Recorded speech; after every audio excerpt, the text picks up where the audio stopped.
The Cursed Island. My name is Alex, and I'm going to tell you a story about a cursed island where my team of adventurers and I found ourselves. We set out on a journey to explore uncharted lands, but none of us expected the horrors that awaited us. The island was surrounded by dense fog, creating a sense of isolation and unease. The wind whistled in our ears, as if foretelling doom. As we ventured deeper into the island, we stumbled upon an abandoned village, covered in ashes and cobwebs. All the buildings appeared dilapidated and empty, but we felt like we were being watched. Every rustle sent shivers down our spines, and ominous shadows crept along the walls like living entities. Our team sensed that we were not alone on this island. Gradually, horrifying events began to unfold before our eyes. One of our companions vanished without a trace, and we couldn't comprehend what had happened. Then, we heard a piercing scream that shattered the silence of the night. We rushed towards it, and what we witnessed was utterly horrifying. Our eyes beheld a scene of mass murder. The bodies of our comrades hung, decapitated and mutilated. Blood seeped into the ground, and a sinister stench of death permeated the air. It was a horror like nothing we had ever seen before.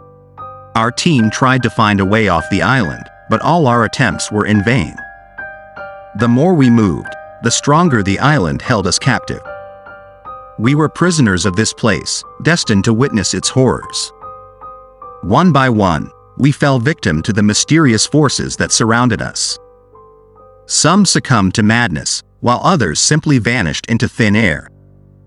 The island consumed our souls and bodies, leaving behind only empty shells. I was the last one standing, trapped on this cursed island. Fear tore at my sanity, and I realized that only death would free me from this nightmare. Such is the fate of those who boldly set foot on this accursed land.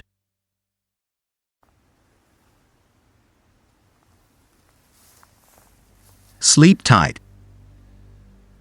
We'll be back in 3 days. If anything happens, call the neighbors for help, my parents said before leaving. Take care. The door creaked sadly, leaving me alone in the apartment. I wasn't afraid of being alone or of ghosts because I firmly believed that everything would be fine. The first 2 days went by peacefully, but on the third day, something unimaginable happened. I was getting ready to sleep, already in my pajamas, believing it would be just another ordinary night. However, as I lay down in bed and turned off the lights, I heard a rustling sound. At first, I dismissed it, thinking it was nothing. But the rustling continued, accompanied by the sound of something falling in the adjacent room. Curiosity and a sense of unease compelled me to sit up and turn the light back on. I felt someone's gaze on me, a presence in the room. A chill ran down my spine. I didn't know what was happening to me, but it was fear. Dark, sticky fear crawled into the depths of my subconscious, sending shivers through my body. I grabbed a small flashlight and entered my parents' bedroom. Something fell behind me. I turned abruptly and fell to the cold floor in horror.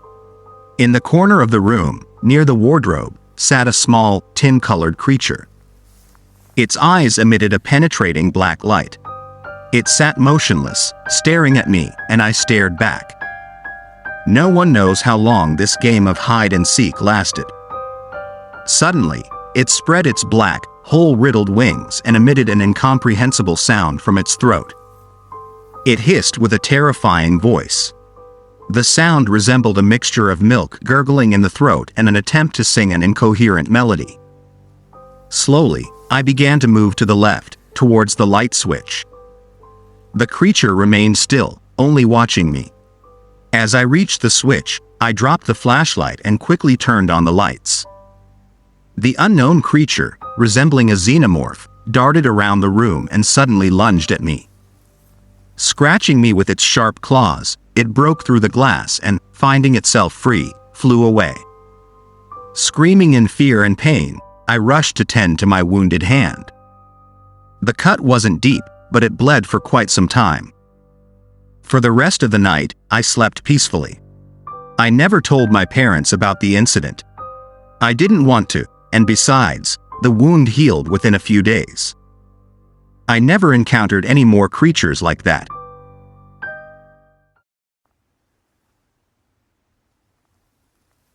Mask in the depths of the forest. Jason and his friends, thirsting for adventure, embarked on a journey to a remote cabin deep in the heart of an abandoned forest. They had heard stories of its eerie presence, believed to be hiding a sinister secret. Despite the warnings, they were determined to investigate for themselves. Upon arrival, they discovered an old wooden cabin, surrounded by a gloomy forest. It appeared desolate, covered in layers of dust and cobwebs. However, their curiosity outweighed their fear, and they decided to venture inside. Right from the beginning, something felt off. Their smartphones immediately lost signal, and the light inside the cabin was dim and flickering. Strange sounds echoed from the surrounding woods, whispers that seemed to emanate from within the cabin itself. But their curiosity prevailed over their growing unease, and they pressed on with their exploration. With each passing minute, their apprehension grew. Then, on a sinister evening, one of their friends vanished. They frantically searched every corner of the cabin, but he was nowhere to be found. Fear and horror gripped them as they realized they were not alone. Malevolent forces lurking within the cabin began to torment them. Shadows danced along the walls, a chilling wind whispered through the air, seeping into their very souls.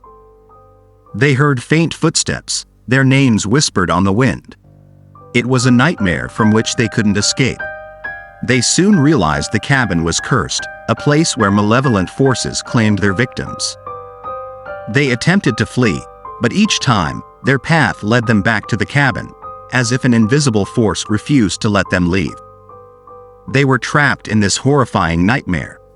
One by one, their friends disappeared.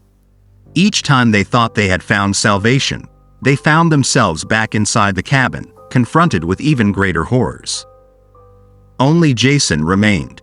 He fought desperately against despair and fear, but the evil was too powerful.